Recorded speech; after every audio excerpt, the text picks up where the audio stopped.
Fenér megéri, még a ügyének. De Én muszáj. idegen forgalmi látványosság vagyok. Igazán. Maga kurvának jó. Egész Európa és Közép-Ázsia legszebb férfi teste vagyok. Hülyeségre megvan az eszem, de hogy szembe fussak az Intercity-be, arra nincs. Meg ha olyan messze laknák, mint amilyen hülye vagyok, soha nem érnék haza. Rendőrök meg örüljenek neki, hogy megtűröm őket szexátot. Ja, hoppá. Mit Jóska? Kemény vagyok, mint a Tarzan sarka. Csak 120-unk van. Na mutasd, de gyorsan! És mondjál valami vicceset! Mondjál valami vicceset!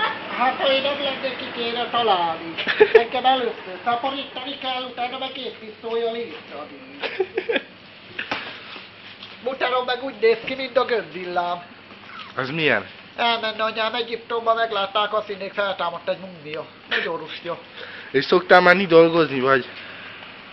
Az oroszlán is csak önvédelembe jönné meg anyámat. De jó neked. Börtönbe meg megint leszek majd Rózsika.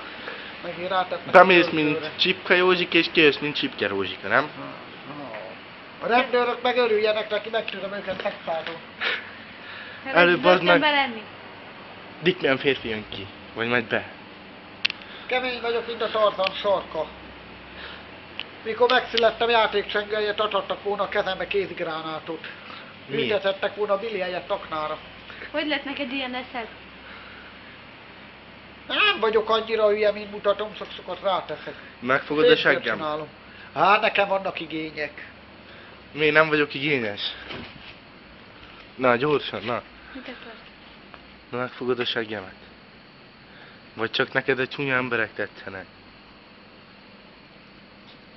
Szép egy mandarin ez is. Van még pénzünk. Egy mutatvány nyomsz nekünk, létszik. 200 forint térbe kell gyújtani, a hajam öngyújtó.